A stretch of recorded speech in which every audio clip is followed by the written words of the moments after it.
7 tahun setelah penggusuran, masyarakat Kulon Progo yang terimbas proyek Bandara New Yogyakarta International Airport atau NYIA banyak yang beralih profesi.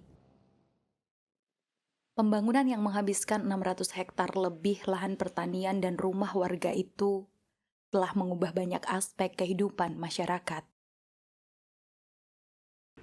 Selamat siang, nama saya Teresia Murwani dari daerah Temon Wetan, Kecamatan Temon, Kabupaten Kulon Progo.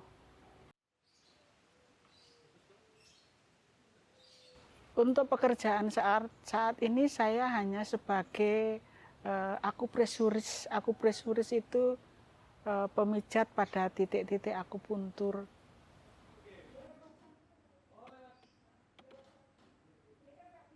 Saya menekuni bidang kesehatan tradisional itu sejak saya berakhir menjadi petani karena maaf, lahan kami termasuk yang dipakai untuk menjadi bandara baru YIA sekarang ini.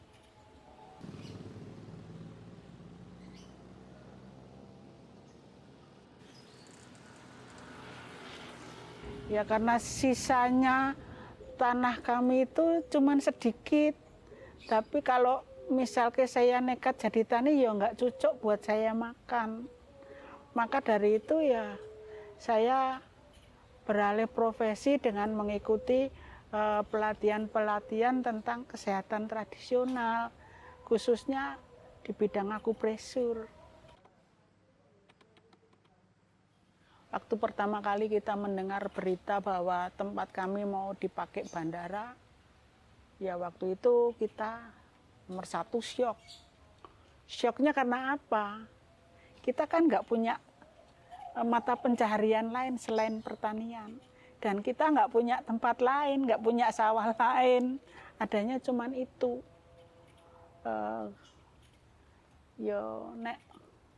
Waktu itu suruh milih, saya milih punya Tegal daripada saya punya bandara. Masyarakat yang menerima relokasi tak serta-merta menerima adanya bandara.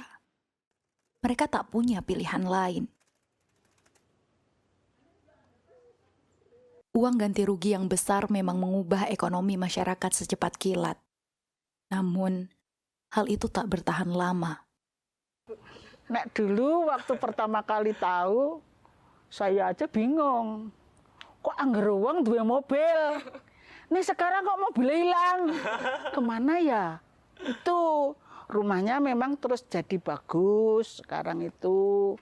Tapi saya pernah masuk ke rumah orang yang dulunya rumahnya sekarang kayak kapal pecah, nyatanya mau beli alat pel itu aja ndak iso. Nah, itu karena pemasukannya kan jadi ndak ada toh. Mungkin ada masuk tapi ndak bisa untuk ngimbangi pola hidupnya dia. Angkasa Pura I, sebagai pemrakarsa pembangunan NYIA, sempat menjanjikan pekerjaan bagi masyarakat terdampak. Akan tetapi, hal itu tak berdampak banyak. Sesuk sing kerja dari orang sini gitu loh. Meng ndak tahu sekarang ya aku sendiri ndak iso kerja di sana ngono lah ya mau bilang apa aku. Nanti ndak salah ngomong aku, Mbak.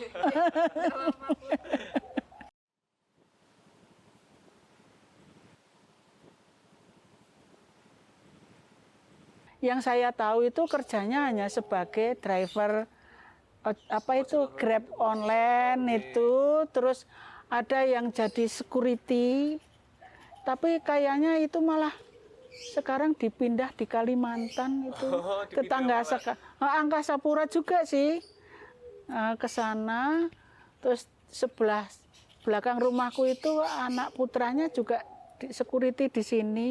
Tapi cuma 2 orang aku tahu nih. Cuma 2 orang. Lah padahal kan pemuda di saya kan banyak banget toh.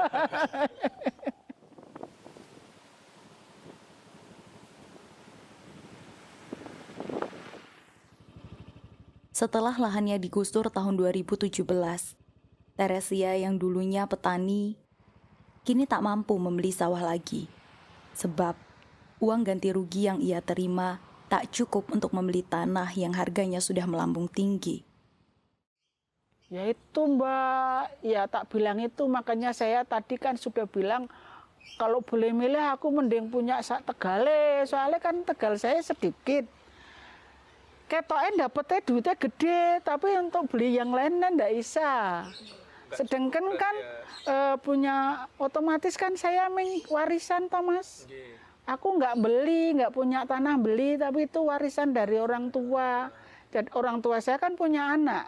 Lah itu kan dibagi-bagi ngono loh.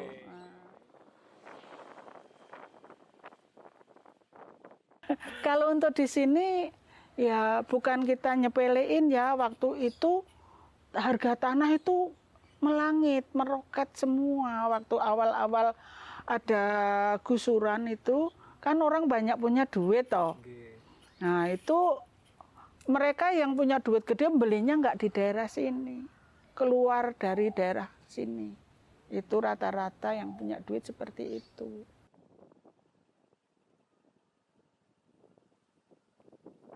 Ning nek aku ada ngomong priwe. Aku mending duwe lemah daripada gue salah ya. Ya itu kalau boleh milih memang kita lebih baik punya tanah. Tanah itu bisa kita turunkan ya ke anak cucu. Sekarang dapat duit misalnya kok gemblundung sak gendongan gitu ya. Itu belum tentu bisa untuk anak-anak kita nyukupin, belum tentu. Teresia dan keluarganya turun-temurun adalah seorang petani. Beberapa saudaranya pun menjadikan pertanian sebagai mata pencaharian. Maka dari itu saya suka weleng sama cucu saya. Ini ono tanah sedikit. Buat nanti kamu cuma sedikit kowean adik kakak kowe berdua sedikit ewang, jangan sampai dijual sama anak-anak. Kowe bagiannya segini, isane ngasih segini. Ojo nganti dijual. Sama aja kan dapat gusuran kan didol itu.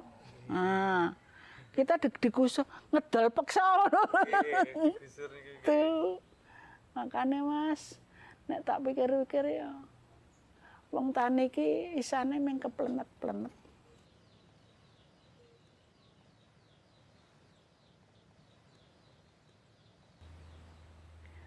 Ya ini dampaknya ini randuwe jadinya. Kalau dulu kan dikit-dikit iso nyeleng.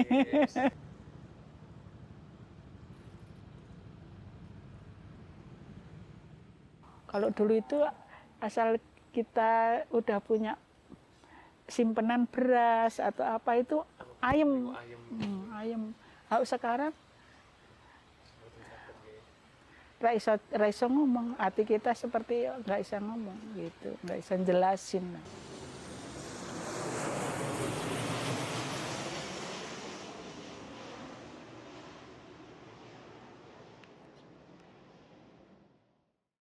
Bangunan NYIA sebenarnya sudah tertuang dalam Master Plan Percepatan dan Perluasan Pembangunan Ekonomi Indonesia atau MP3EI era Presiden SBY pada tahun 2011. MP3EI menargetkan transformasi Indonesia menjadi salah satu negara maju di dunia pada tahun 2025. Pendirian NYIA diharapkan dapat mendorong misi MP3EI dalam mempersiapkan kota Yogyakarta sebagai bagian dari pusat perekonomian dan pariwisata di Indonesia.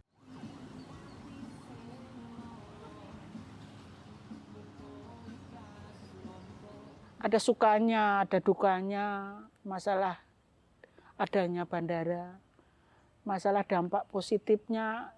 Saya merasakan walaupun belum besar ya, karena ternyata perekonomian juga tidak melonjak buat saya ya. Katanya orang nanti bakal rame ini, bakal ya rame wong liwat, rame itu. Jalanan sekarang juga kalau mau nyebrang saya udah setengah jam sendiri nungguin. Tapi kan yang dene yang mau terapi kan nggak banyak juga ya, cuman pelanggan-pelanggan kita yang sudah bertahun-tahun, ada yang 5 tahun, 6 tahun itu nggak mau ganti orang lain ya ke sini.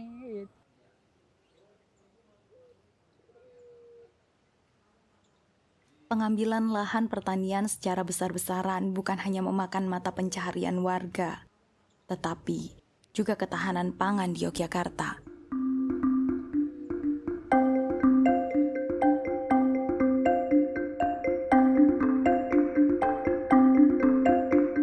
MP3EI membagi Indonesia menjadi 6 koridor ekonomi utama, yang mana Pulau Jawa menjadi daerah industri dan penyedia jasa.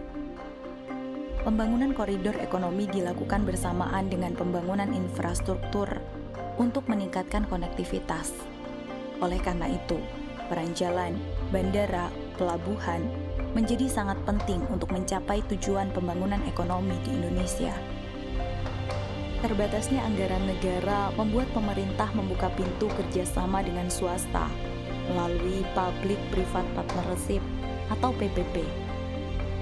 MP3EI menjadi jembatan bagi para investor untuk membeli tanah dalam pembangunan infrastruktur seperti jalan tol.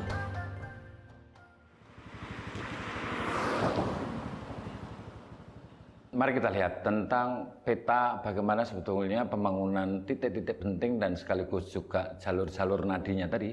Titik pentingnya adalah PSN-nya, jalur-jalur nadinya itu adalah jalan tol, jalan bebas hambatan apapun namanya.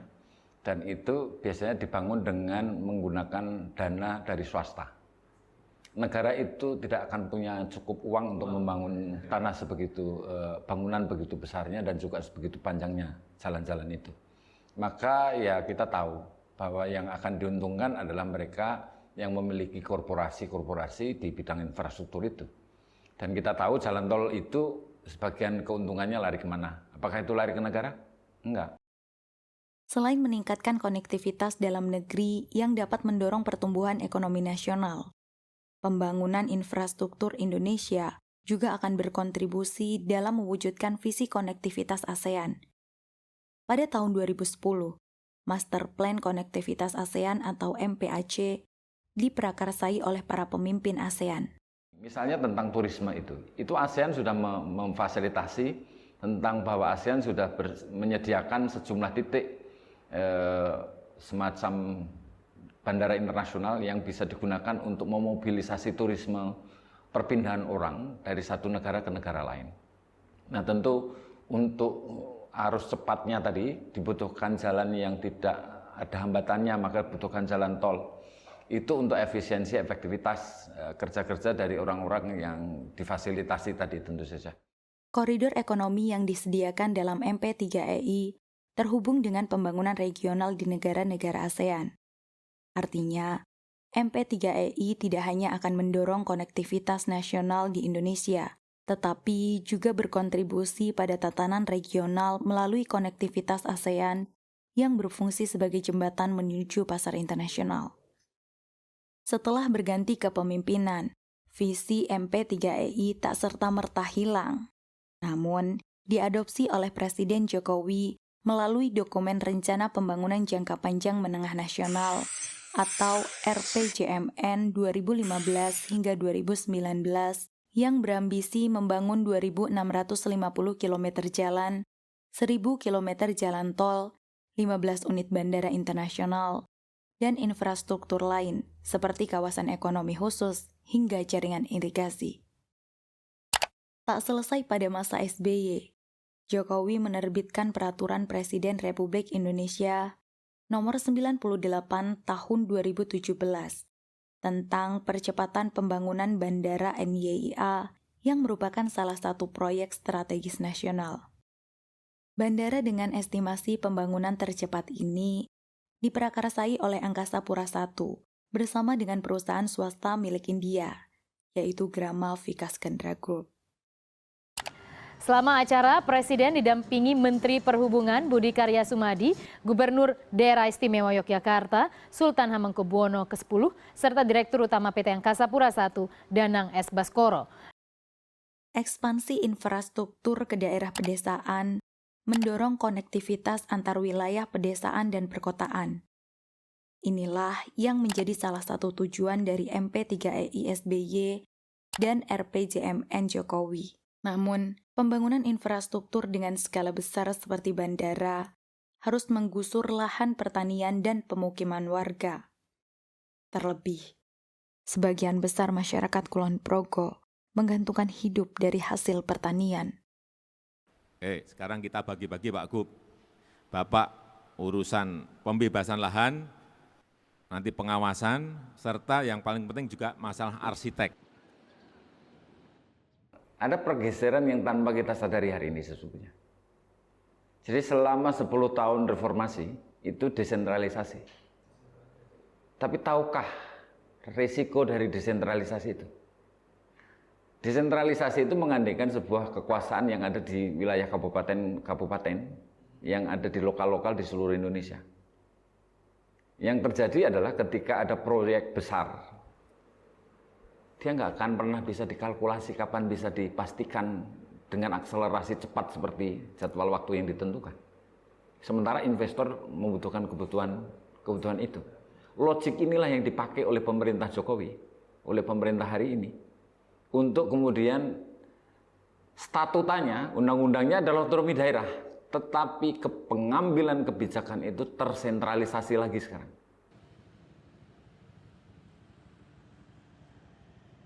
Jadi kita hidup di dalam sebuah kondisi sebetulnya secara konstitusional kita itu desentralisasi.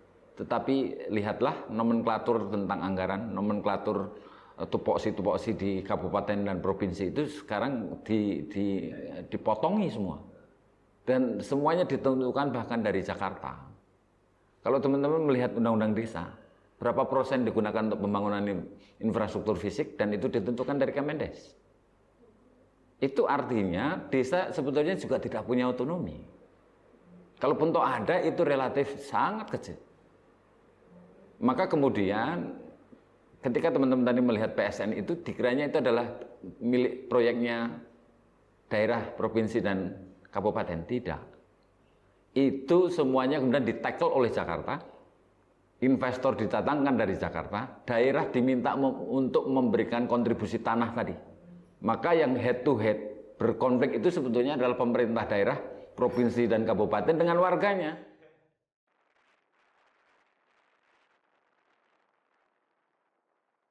NYIA dibangun dengan konsep aeropolis.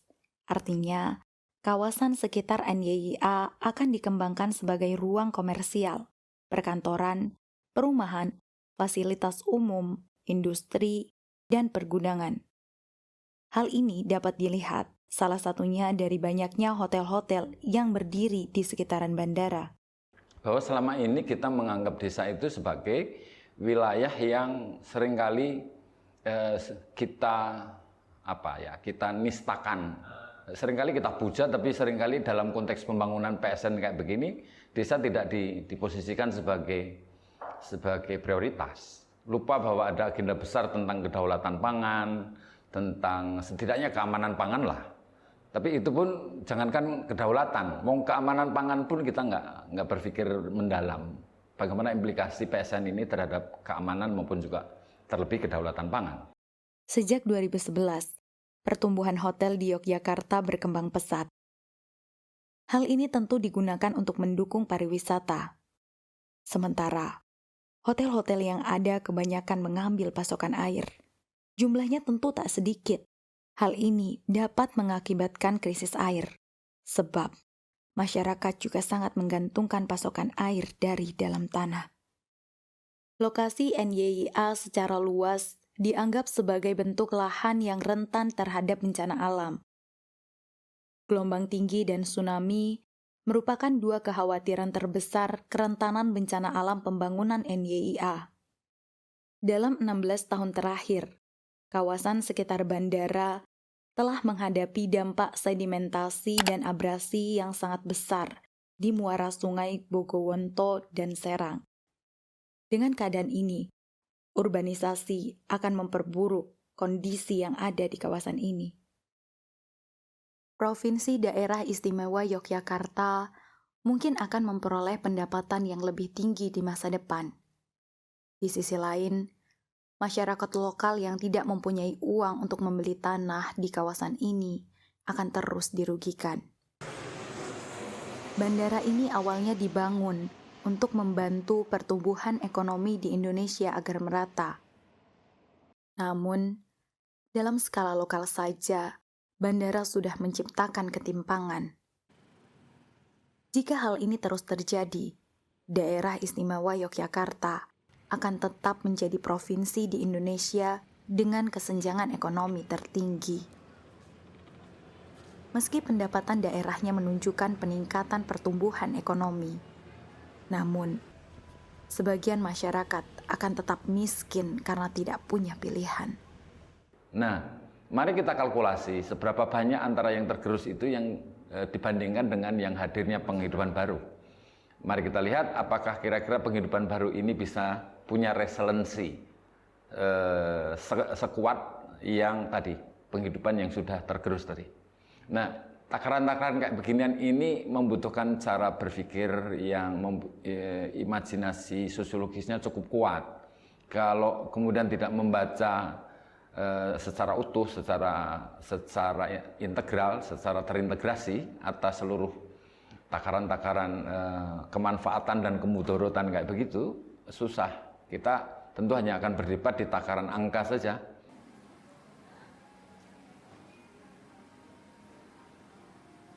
Nah, sementara di sisi yang lain, bumi ini sendiri kan punya daya dukung dan dia punya limitasi.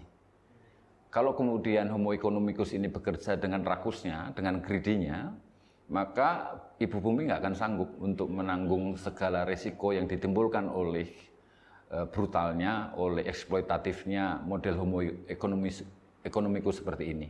Pembangunan bandara NYIA mengharuskan pemerintah membangun infrastruktur penunjang lain. Efek domino ini menjadikan NYIA sebagai gerbang perampasan ruang hidup di Yogyakarta dan Jawa Tengah.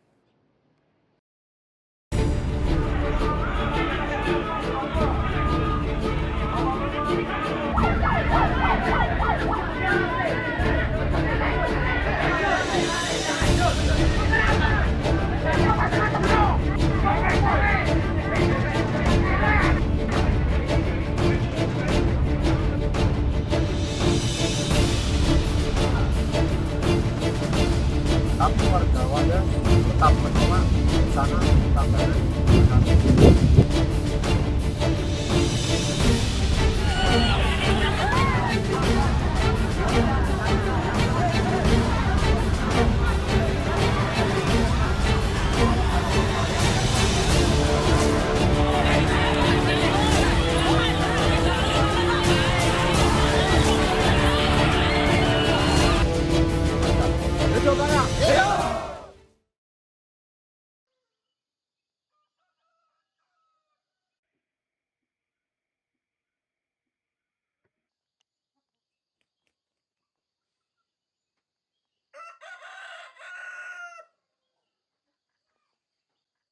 Kehidupan warga Wadas telah berubah. Kini, alam yang mereka jaga turun-temurun harus ditambang untuk proyek strategis nasional pemerintah. Untuk melihat lebih dekat proyek pertambangan kuari di Desa Wadas, kami diantar oleh beberapa warga menuju kawasan proyek. Salah satunya adalah Budin.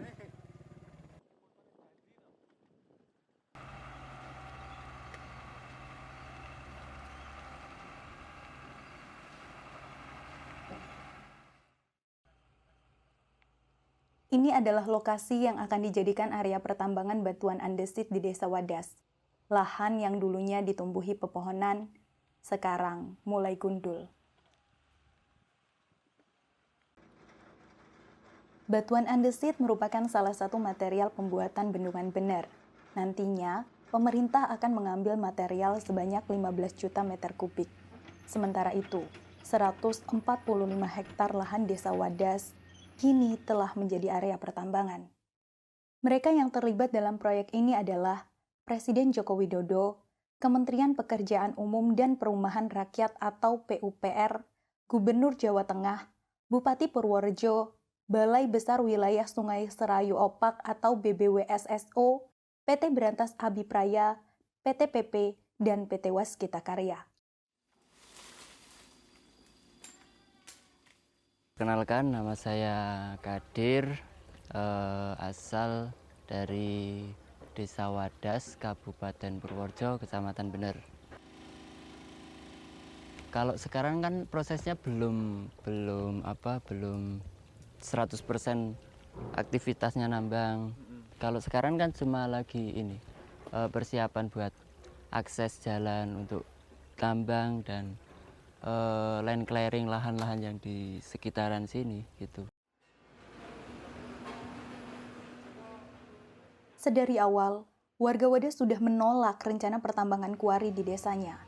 Hal ini karena pertambangan dapat merusak lingkungan mereka.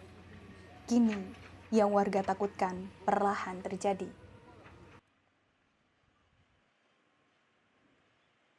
Pertambangan batuan andesit untuk proyek Bendungan Bener bahkan belum dimulai. Namun, warga Wadas sudah harus menelan pil pahit. Lingkungan mereka rusak akibat pembangunan akses jalan pertambangan. Sebenarnya ya sudah dari dulu sih, Mas. Iya. Semenjak proses penggalian itu udah dimulai, dampaknya itu ya juga lumayan besar di masyarakat, terutama soal air itu.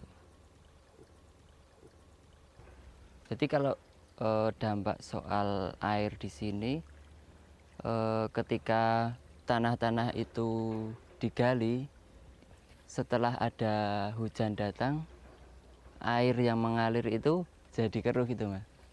Karena dampak galian yang di atas itu. Nah, iki Mas, iki nek warga sik ngomong iki ya sumber, tapi nek pemerintah sik ngomong wudu. Iki dari aliran air iki dipakai sekitar 5 kk. Warga Wadas pun terpaksa harus menggunakan air tersebut. Kalau untuk saat ini ya pakai yang ada aja dulu, Mbak. Adanya yang itu ya mau gimana lagi. Pakai yang itu. Mungkin berapa tahun ke depan kita juga udah ini susah untuk cari air bersih itu. Untuk kebutuhan sehari-hari.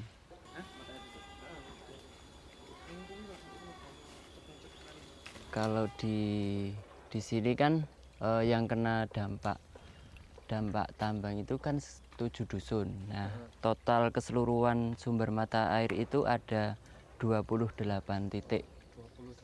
Nah, dan semua itu kena dampak tambang semua. Apalagi sekarang udah melakukan blasting. Nah, dampak dari blasting itu apa kira-kira kalau teman-teman tahu? Kan sebagai warga kita nggak tahu itu.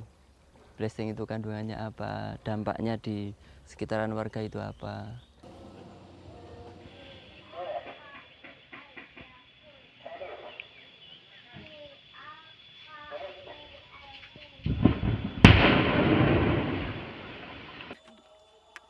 Akibat blasting, warga Wadas harus menghadapi gangguan suara dan getaran ledakan hingga reruntuhan bebatuan.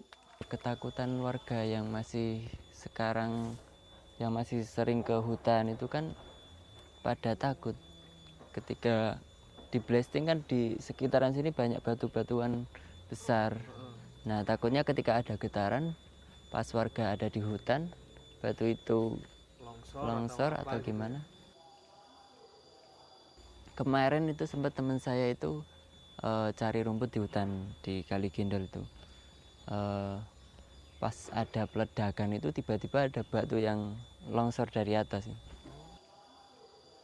Mengganggu soal bising, terus debu. Sekitaran sini kan udah debu banyak, terus ada peledakan itu juga getarannya juga lumayan.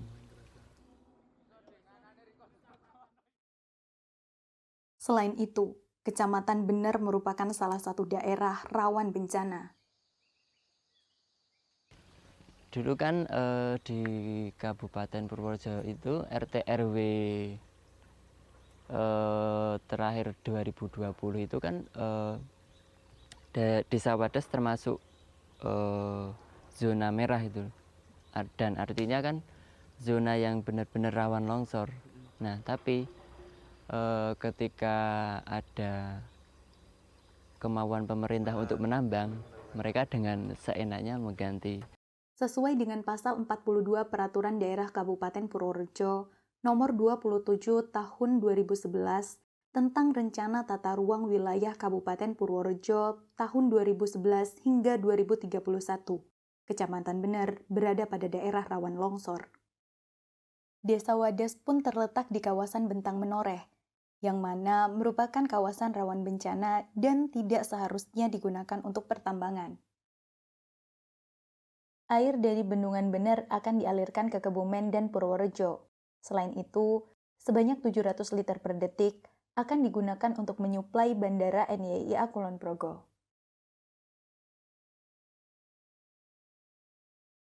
Mungkin yang tanah-tanah yang bekas digali itu kan otomatis tanah itu kalau tidak ada yang nahan, ya nggak ada yang nopang kan langsung bisa longsor. Ditambah dengan aliran air yang sekarang kan udah nggak ada irigasinya. Kalau dulu kan masih dirawat warga, ada irigasi yang tertata dan air itu mengalir ke satu titik yang sama kayak gitu. Kalau sekarang kan udah ngawur wis sang banyune sak gelem mlakune. Tak hanya menyoal mata air, penambangan di Desa Wadas juga menyebabkan banjir lumpur. Waktu musim penghujan, hujan lebat, bisa dipastikan pasti banjir kalau pas lebat. Lah banjirnya dari sini, dari yang sekarang sudah di pondasi ini ya Mas. Kemarin belum di pondasi. Jadi air kadang lewat sini, kadang lewat sebelah sananya masuk ke halaman sini, masuk ke latar kan. Ini sampai rumah saya yang di sana lumpur masuk, musola, rumah ibu saya, rumah Pak D saya kena banjir, kena lumpur banjir. Dan ini kan kalau waktu banjir kan air yang beladak tidak masuk ke bawah kan, tidak ada saluran yang mengarahkan air ini.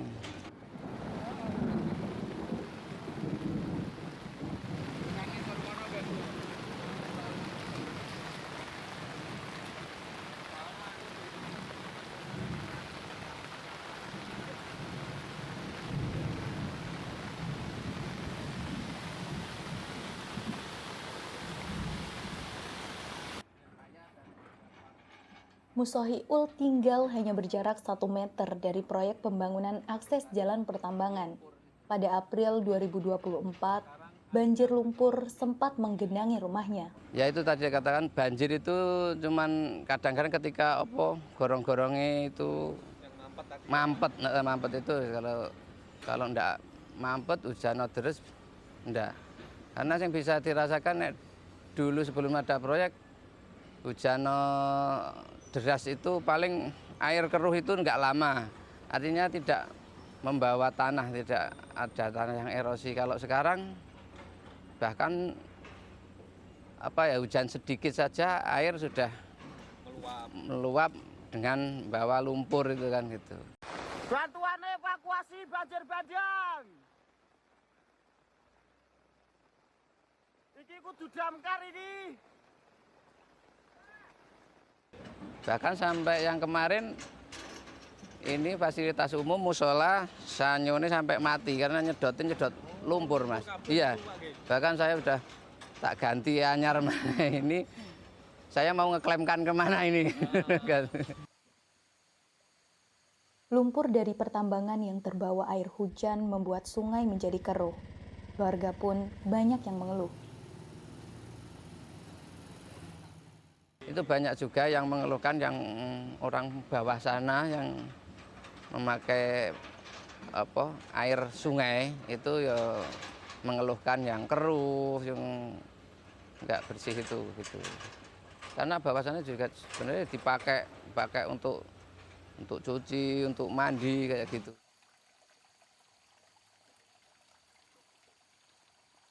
Karena saya tidak ada apa istilahnya dari PT yang apa itu kompensasi air bersih. Kayak gitu nggak dapat.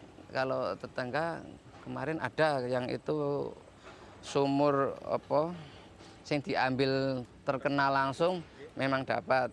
Tapi itu berjalan hanya berapa bulan saja. Nggak ada lagi. Dulu juga dikasih ini Pam Simas yang ngambil air, tapi sayangnya airnya dari sungai yang juga budok itu tadi Mas, kan banyak lumpur lagi. Meskipun dari atas sana, tapi ini proyek kan juga sudah sampai atas. Jadi kali ini yo lumpur tok budok, arak diambil warga-warga meneh ya warga ya tetap nggak bisa caranya untuk air bersih kan jadi nggak. Ya air mungkin bisa air sampai rumah. Tapi kan bukan air bersih lagi. Tinggal di dekat area proyek tak mudah bagi Iul. Pasalnya, ia harus berkutat dengan suara bising dari alat berat dan juga polusi. Pertama dari bising ya, Mas. Kenyamanan sudah terganggu itu bising, getar juga kadang-kadang ya kalau pas lender, pas mikro itu getar. Kalau kemarau pasti debu pasti sampai masuk rumah lah, rumah itu kotor debu beterbangan masuk rumah. Janji-janji perusahaan untuk memberikan air bersih kepada warga pun tak terrealisasi. Contoh kompensasi yang dari pemrakarsa atau pemerintah ya, kita juga dikasih apa ini namanya Pam Simas ya Mas, tapi airnya nggak ada Mas, airnya nggak ada.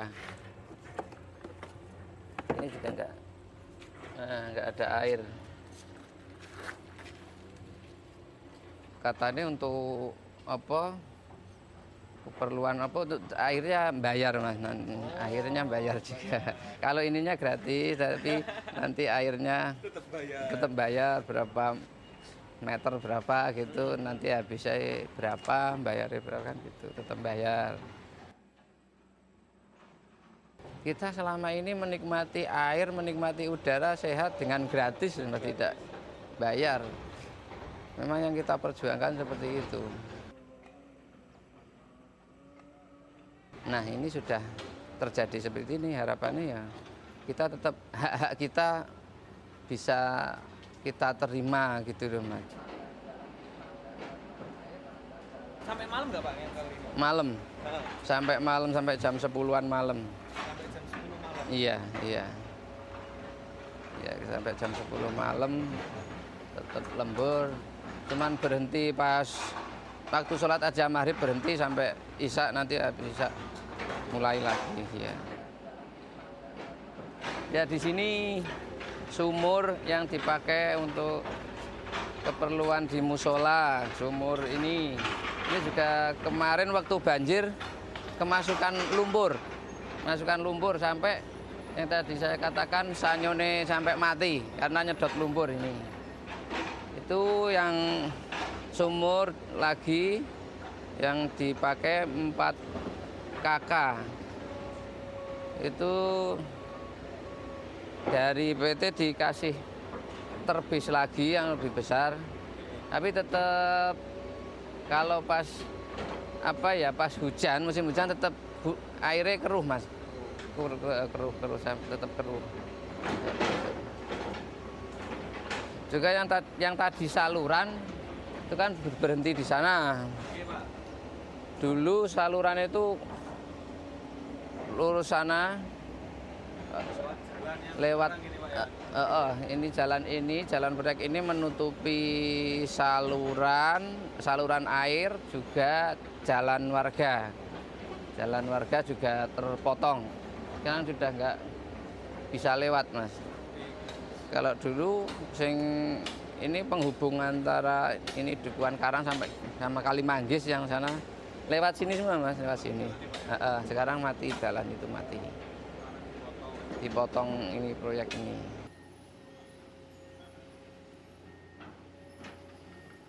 Tapi kan sementara kalau kita mau lewat, kita mau pengguna jalan kan nggak bisa Mas. Sekarang masih banyak bego, banyak kendaraan besar.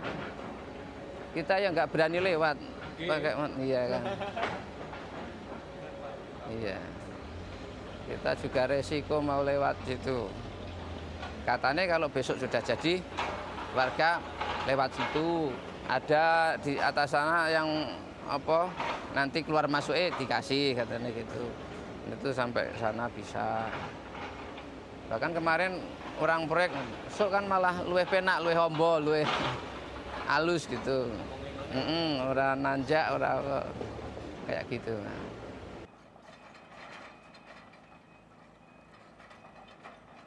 Sekarang, warga Wadas harus bertahan di tengah gempuran ambisi pemerintah untuk membangun proyek strategis nasional. Berbagai upaya telah dilakukan masyarakat untuk mengembalikan kelestarian alam mereka. Namun, tepatkah jika pemerintah justru menawarkan warga untuk beralih profesi dan meninggalkan pertanian yang sudah menjadi tumpuan hidup masyarakat Wadas selama bertahun-tahun?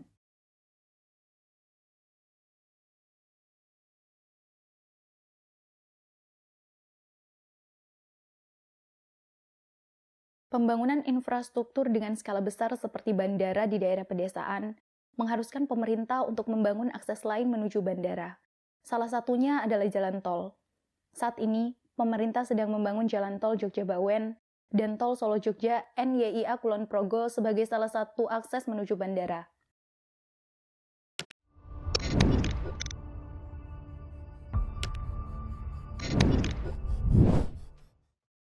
Pembangunan tol Jogja mayoritas berada di Sleman, yang mana 75%-nya adalah lahan pertanian. Pembangunan tol Solo-Jogja NYIA Kulon Progo tertuang dalam surat keputusan Gubernur DIY nomor 206 tahun 2020 tentang penetapan lokasi pembangunan jalan tol Solo-Jogja NYIA. Proyek jalan tol ini akan dikerjakan oleh konsorsium PT Daya Mulia Turangga dan PT Gama Group bersama dengan perusahaan plat merah, PT Jasa Marga, dan PT Adikarya. Adanya kerjasama dengan pihak swasta memberikan penekanan bahwa pendanaan lebih besar berada di tangan swasta, sebab PT Daya Mulia Turangga dan Gama Group memegang 51% saham. Meskipun dalam pelaksanaannya tetap dalam pengawasan pemerintah, namun peran sektor privat menyebabkan mereka memiliki hak untuk menentukan tarif tol. Hasil dari tarifnya pun berasal dari kantong masyarakat. Pada titik inilah rawan terjadinya perbedaan kepentingan antara publik dan swasta. Publik bergerak atas mandat konstitusi, sedangkan swasta bergerak atas dasar pencarian profit. Jalan tol Jogja-Bawen nantinya akan terhubung dengan jalan tol Semarang-Solo dan Solo-Jogja NYIA Kulon Progo yang memudahkan akses menuju bandara juga destinasi Kawasan Strategis Pariwisata Nasional atau KSPN Borobudur. PT Adikarya sebagai kontraktor pembangunan tol Jogja-Bawen mendapatkan tugas untuk membangun jalan utama. Jalan tol Jogja-Bawen ini direncanakan mempunyai panjang 75,12 km yang akan melintasi dua provinsi, yaitu Jawa Tengah sepanjang 66,32 km dan daerah istimewa Yogyakarta sepanjang 8,80 km.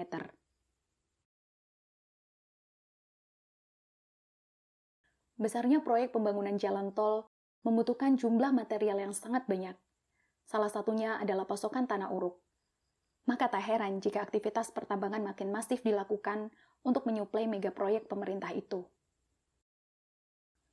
Untuk mencari tanah uruk, PT Adikarya bekerja sama dengan PT Fajar Abadi Putra sebagai subkontraktor guna mencari pasokan tanah uruk tol Jogja-Bawen.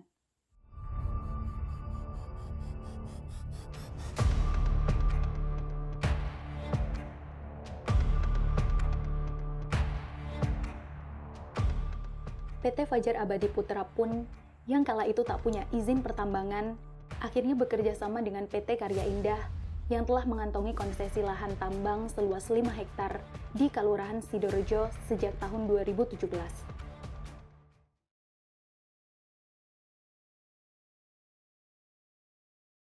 Kula Sugimin, ketua RT wonten ing Kwagon mriki.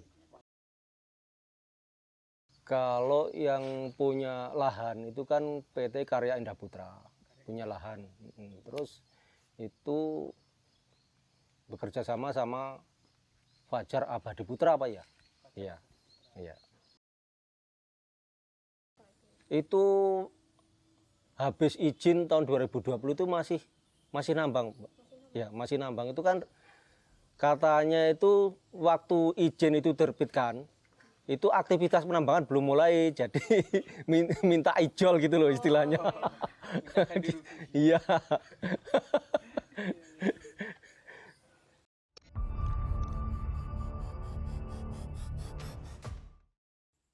Meski izin telah habis, namun PT Karya Indah terus menambang di Gunung Kwagon. PT Fajar Abadi Putra dan Karya Indah akhirnya dilaporkan oleh Dinas Perumahan. Sejak saat itu, pertambangan di Gunung Kwagon berhenti. Kemarin 1 tahun itu, selama 1 tahun itu sudah diambil alih oleh, apa istilahnya, bukan diambil alih, tapi banyak tanah uruk yang larinya ke tol. Larinya ke tol. Iya. Dulu belum ada kegiatan tol, belum ada dulu. Ya untuk diambil, jadi proyeknya itu untuk pemetaan mau dibuat perumahan gitu dulu. Ya dulu kan person, kemudian dibeli sama PT Karya Indah Putra itu, dibeli untuk perumahan subsidi presiden gitu. Nah terus pemerataannya diambil sendiri sama yang sub itu kan Pak Sigit namanya. Nah terus selama 3 tahun, terus kemudian ada proyek tol itu, kemudian merangkul PT Fajar Abadi Putra itu. Karena kerjasama tersebut, tanah uruk di Gunung Kwagon, tempat PT Karya Indah Putra menambang, juga digunakan untuk menyuplai material pembangunan tol Jogja Bawen. 4 gunung di sekitar Gunung Kwagon pun ikut ditambang untuk memasok tanah uruk. Wah, kalau melihat lokasinya itu gunung ini semua makin habis. Iya. Kami mencoba mengikuti salah satu truk yang mengambil pasokan tanah uruk di Sidorejo. Ternyata, tanah tersebut memang digunakan untuk proyek jalan tol Jogja Bawen yang ada di Sayegan. Kalau wilayah sini yang ditambang banyak, Mbak. Itu Mbak, itu kan Gunung Gedang. Terus yang ini kan Gunung Kwagon. Di sana lagi ada itu namanya Gunung So. Terus ada lagi di situ Pendean itu juga ada. Banyak di sini. Menurut penuturan Sugimin, sebelum Gunung Kwagon ditambang untuk memasok tanah uruk tol Jogja Bawen, Gunung Gedanglah yang lebih dulu ditambang. Oh, Gunung Gedang. Itu tol. Iya. Jadi buat perumahan juga tol juga. Iya, itu rencana dulu, itu malah yang pertama dulu, Mbak, itu, Pak. Yang pertama sini. Jadi sebelum sini, Kak? Belum sebelum sini. Oh, Gunung Gedang dulu malahan ya? Iya. Tapi karena itu tanahnya bebatuan jadi lama ngambilnya. Iya.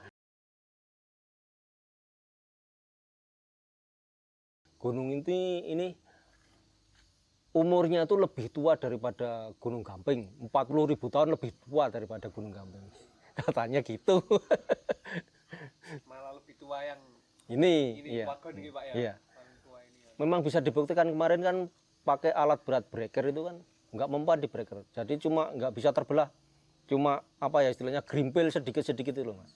Iya. Saking kerasnya. Tanahnya apa? Batunya liat katanya. Karena struktur tanahnya di sini lebih baik katanya untuk tanah uruk. Jadi ini strukturnya kan tanah padas, Mas. Batu padas. Jadi begitu tumpah langsung diinjak pakai apa? Pakai truknya itu nggak ambles. Kalau yang Gunung Gedang itu tanahnya bebatuan, jadi harus ada apa ya? Lapisannya, jadi nggak merusak ban. Dari penambangan yang masif itu, bencana pun datang. Masyarakat harus berkutat dengan debu dan suara bising dari proses pertambangan yang terjadi. Warga pun sempat melakukan audiensi. Yang 3 tahun pertama itu ya hampir tidak ada, Mas. Hampir tidak ada. Lah terus Kan dirasakan kebisingan kan terasa terganggu kan warga sini. Kemudian kami sepakat untuk audiensi sama pihak-pihak terkait, terus kemudian rapat yaitu ada kompensasi. Satu treknya itu dulu berapa ya? 10.000. 10.000 itu dibagi kelurahan 20%, pedukuhan 30%, warga 50%. Sekarang, kantor yang dulu digunakan oleh PT Karya Indah pun terbengkalai. Di dalamnya hanya terdapat sisa-sisa properti seperti kursi kantor dan meja yang sudah berdebu karena lama ditinggalkan. Menurut Sugimin, dulu dalam sehari ada lebih dari 500 truk lalu lalang melewati rumahnya untuk menyuplai pasokan tanah uruk. Wah banyak mas, kemarin tuh banyak, hampir 500-an apa ya? Sehari? Iya. Kemarin pernah nggak ditutupin karena kan mengejar apa sopirnya itu ya mengejar orang. Ya kemudian ada komplain dari warga kan kalau apa waktu musim kemarau kan itu cepat kering kan mas, materialnya kan cepat ya dibawa lari pakai truk itu kan kena angin jadi berterbangan debunya itu jadi mengganggu pengendara lain kemudian terus dikomplain ya itu terus dikasih terpal semua. Penambangan yang masif di Gunung Kuagon memiliki dampak buruk terhadap lingkungan. Dampak pertama adalah hilangnya mata air warga. Kira mata airnya di sini mas. Oh di bawah situ ya? Iya, tapi sekarang sudah hilang, bekasnya pun sudah nggak ada. Udah ketutup akses jalan. Iya. Dulunya, sumber mata air di Gunung Kuagon kabarnya tak pernah habis. Namun, akibat pertambangan tanah uruk, PT Karya Indah Putra harus menutup sumber mata air warga. Itu airnya nggak pernah berhenti ngalir terus sepanjang musim. PDAM sempat memberikan bantuan kepada masyarakat berupa 2 buah tandon besar. Namun, tandon itu pun tak bisa dipakai oleh warga, sebab mata air di Gunung Kuagon telah hilang. Ya niki mas, niki kenapa nggih toren yang mau dipakai untuk PDAM warga ya ini. Sekarang tinggal apa ya, tinggal ya barangnya masih kelihatan tapi fungsinya sudah enggak. Karena sumber airnya yang udah ketutup tadi. Iya, sumber airnya sudah tertutup, ya. Sudah hilang sumber airnya. Ya. PT Karya Indah Putra sempat menjanjikan sumur. Namun, hingga pertambangan berhenti pun, hal itu tak terrealisasi.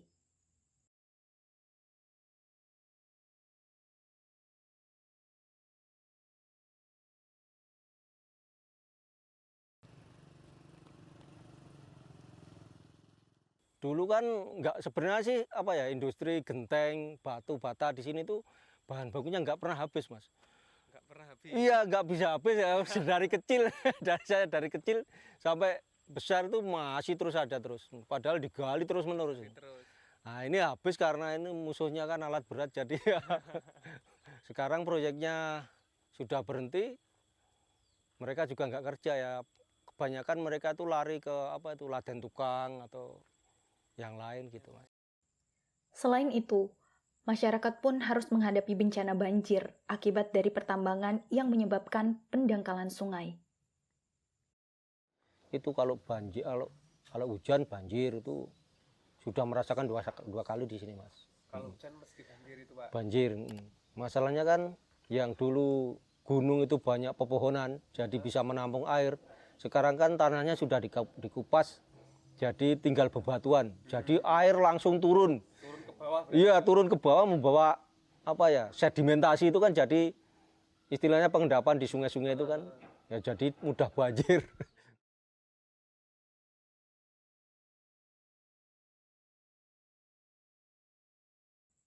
Masyarakat tak bisa berbuat banyak, sebab yang mereka hadapi adalah proyek pemerintah. Untuk tol itu kan proyek pemerintah. Proyek pemerintah ya namanya pembangunan di sana dibangun ya di sini jangan jadikan korban. Mestinya di sini juga dapat kompensasi yang layak gitu. Tol Solo Jogja NYIA pun tak luput dari permasalahan tanah uruk ilegal dan kerusakan lingkungan.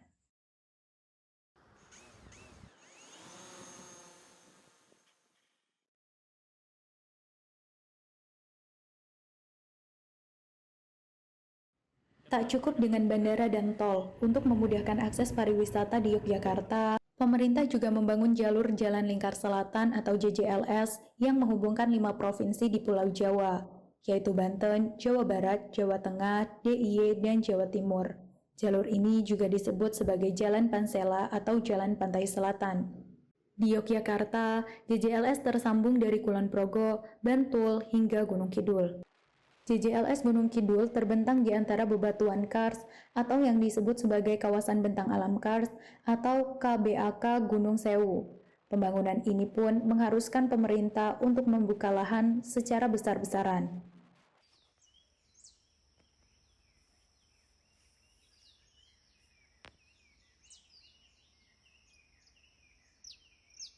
Pembukaan lahan yang masif membuat habitat monyet ekor panjang menjadi terganggu. Tiap harinya ada ratusan monyet yang merusak lahan petani.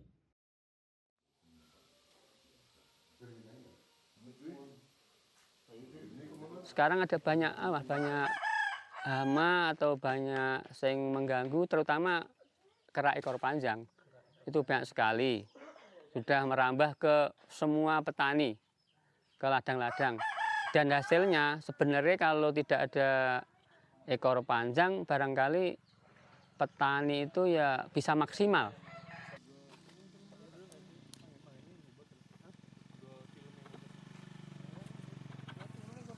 Katio merupakan kepala dukuh di Monggol. Ia dan petani di sana kerap kali mengeluhkan serangan monyet yang masuk hingga ke pekarangan warga. Kalau hanya untuk seperti ada hama, contohnya belalang atau lainnya kan bisa diobati dan itu pun hanya beberapa yang kena, Mas. Tapi kalau kera ekor panjang itu maklum sekali, itu sangat-sangat memprihatinkan petani. Mudik bisnis.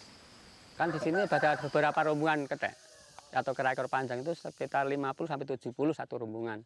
Dan seandainya makan satu kali sehari itu ketek itu bisa makan ya katakanlah 1 kilo ya. 50 berarti kan 50 kilo. Tinggal mengalihkan aja toh seperti itu. Dan tapi itu makannya tidak satu tempat, pindah-pindah seperti itu. Ya, seperti itu. Dan barangkali hasilnya ini kalau dikatakan tadinya bisa 1 kental berarti 70 atau 50 atau bahkan bisa kurang atau bahkan bisa Mas bisa kalau tidak dijaga di ladang ya bisa habis. Bisa habis total kalau kacang atau kacang atau Pak jagung bisa total. Di Gunung Kidul, kami diantar Katio untuk menemui petani di sana.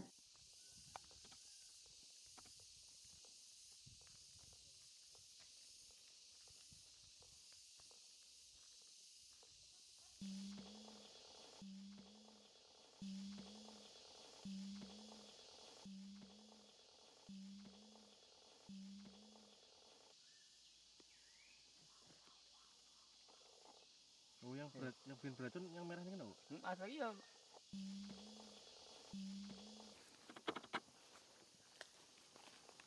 Salah satunya adalah Suraji. Jagungnya ya omone iki mau Mas. Kethek. Kacange kethek. Kadang dinandur wis dijedoli kethek. Setiap harinya, Suraji harus menjaga ladang, sebab sebentar saja ladangnya ditinggal, ratusan monyet ekor panjang pasti merusak tanamannya. Atusan nang sak rombongan iki Mas. Sak rombongan niku atusan. Atusan. Sak regu berarti nggih. Nggih. Berarti nggih. Cara regu. Berarti nggih ladang sak menten terus di. Oh, lah ngger klebon langsung Entek niku. entek. Nek iki semene iki entek. Ngger klebon pisan kuwi.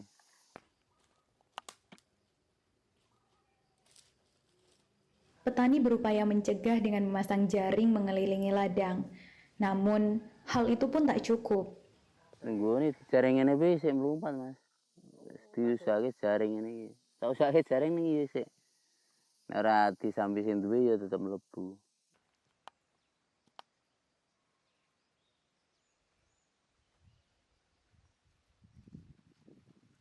Sebenarnya, serangan monyet ekor panjang sudah lama terjadi.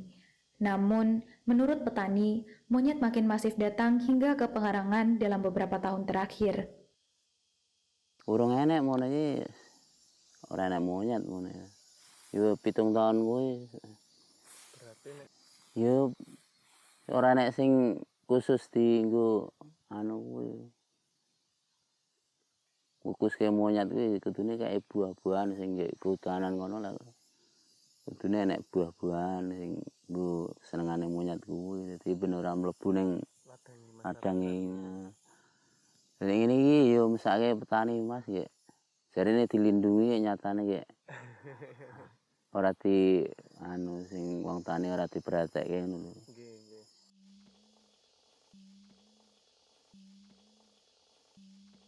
Mone iki urung dik ora nek monya yo tani ya tentrem dadi gunung-gunung kuwi tanduri saiki kayak memeng.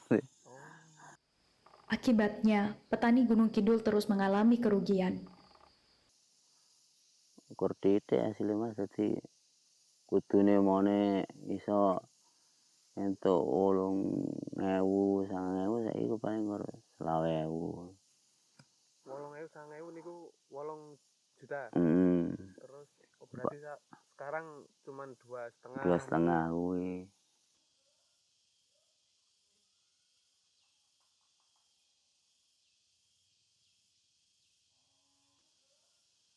Kalau dhisik pernah lho Man nandur iki sekilo lagi tak tinggal mulai wis diugri ludes.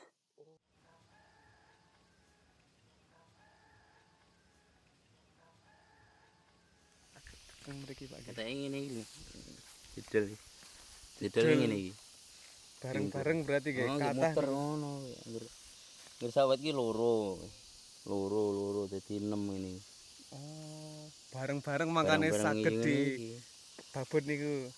Dadi sabut. Engko dikruwaki sik ta. Oh, dikruwaki sik niki lemahe niki. Iki dikruwaki sik. Iki di mungkur ngono mau yen. Ya begitu. Pinter berarti Pak nggih niku. Mbu ora sekolah pinter Pak. Ya gini ku sing dudut barengan nggih berarti. Barengan muter ngene Mas. Sunggi-sunggian nggih. Sunggi-sunggian. Oh, ngene kuwi muter. Muter kae diputeri terus dibabut bareng ngoten. Lah nggih padahal Pemane kur wit cilik ngene iki gampang banget. Cilikan dibabuti ke kalih tangane saged niki. Sakmene gedine iso iki. Petani pun terpaksa harus hidup berdampingan dengan serangan monyet ekor panjang. Saiki wis ora wedi Mas. Mboten wedi pura. Ora wedi. Lah iki aku ning kene iki wong ketheke ning ngono kuwi Mas. Dikusa nggih mboten wedi. Ora wedi. Saiki wis pokoke kaya wis ora kena diatasi nek cara Nek kalih masyarakat biasa. Ning mbuh pemerintah ora ana. Yo mesake sing petani-petani ngene iki.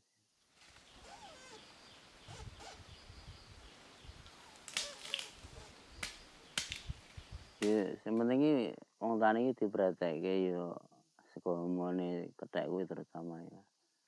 Yo jenenge kethek mone hasilnya iso 100% saiki kur iso kur 20% iki juga. Bali modal pe ora malah wong tani iki rugi. Pokoke yo pemerintah njaluk tulung Mas. Kepiye carane ngatasi kethek.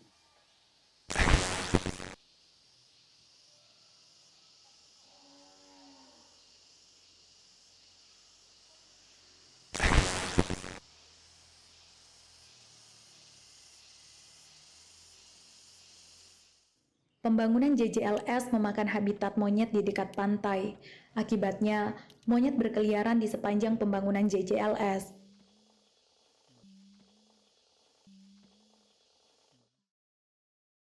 Sementara, wilayah yang terdampak serangan monyet ekor panjang adalah daerah Palian, Saptosari, Purwosari, Panggang, Tanjung Sari, Giri Subo, Tepus, Rumkop, Ponjong, Semin, Ngawen, dan Wonosari.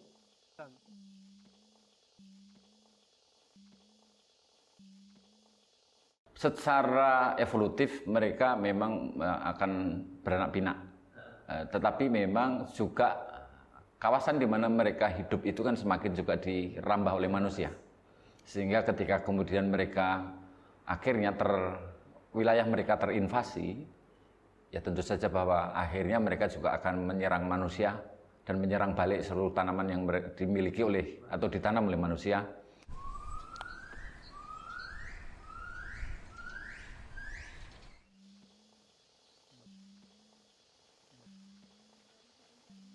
Dalam banyak sisi bahwa manusia ini merasa paling superior. Padahal manusia ini hanya salah satu spesies saja di muka bumi ini.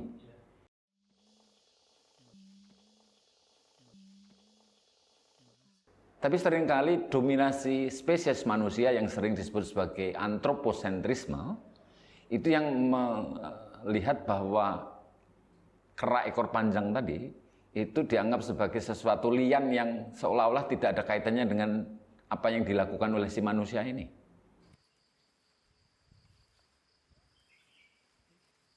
Mestinya kita berpikir, jangan-jangan kita perlu menanam lebih banyak lagi ketimbang membangun hotel.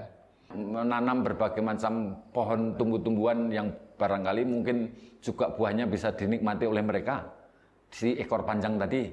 Dan berbagai tanaman yang saya kira itu bisa menjadi ruang hidup bagi mereka juga. Maka nggak bisa kita hanya memikirkan kepentingan kita sendiri tanpa juga berpikir organisme lain itu juga butuh ruang hidup.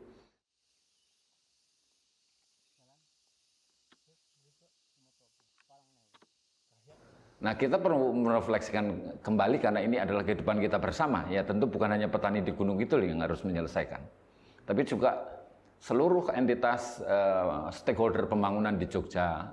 Kita mesti bicara bahwa ini adalah sesuatu yang mesti kita refleksikan kembali. Ini adalah dampak dari bagaimana manusia ini saking superiornya, saking pinternya, kemudian melakukan berbagai uji coba pembangunan yang selalu physically, selalu memakan ruang hidup mereka. Ketika mereka menginvasi balik, itu adalah risiko yang akhirnya seperti semacam bumerang.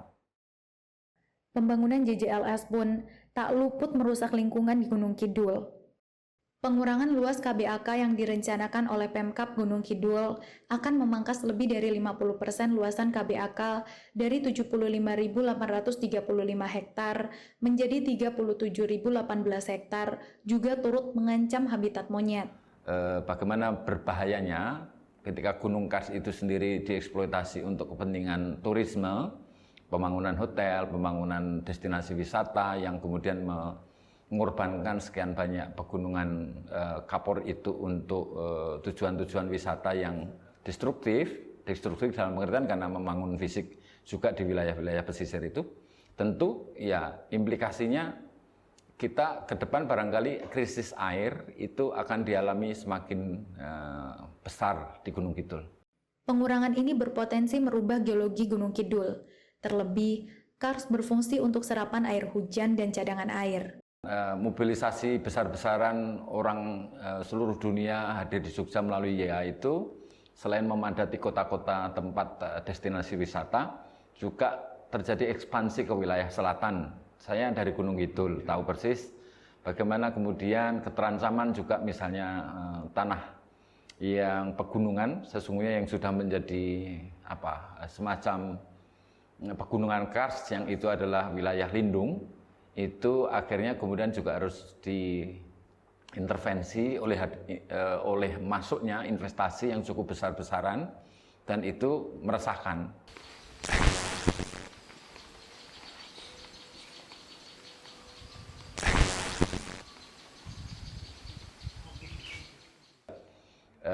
Di balik narasi kesuksesan tentang pariwisata di Gunung Kidul ada yang membayang-bayangi di belakangnya, yaitu adalah soal selain over tourism juga krisis air, tapi sekaligus juga krisis lingkungan hidup, kelestarian lingkungan hidup kita. Pembukaan lahan yang sangat masif untuk pariwisata telah mengubah tatanan masyarakat pedesaan di berbagai wilayah di Yogyakarta. Jika pemerintah abai terhadap permasalahan lingkungan yang timbul, pembangunan yang ada hanya akan menimbulkan konflik-konflik baru. Jadi kita bicara tentang infrastruktur fisik, lalu bicara tentang banyak hal, tapi sebetulnya kita nggak fokus. Kita nggak membangun manusianya. Jadi pasti bias pembangunan fisik inilah yang justru akan menjerumuskan bangsa ini ke kesulitan yang lebih dalam lagi ke depan. Sepetak tanah di samping rumah direbut paksa negara untuk alasan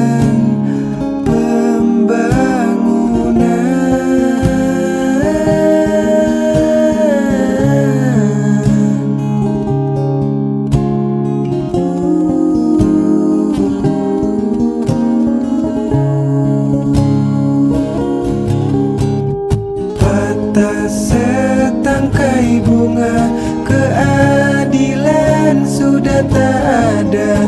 Negara semaunya merampas segalanya. Polisi dan tentara tak ada gunanya, hanya membekaskan luka dan luka bagi kita.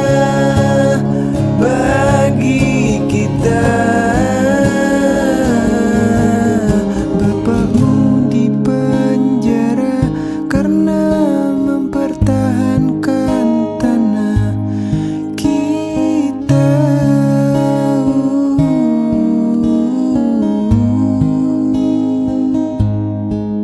Sepetak tanah di samping rumah direbut paksa negara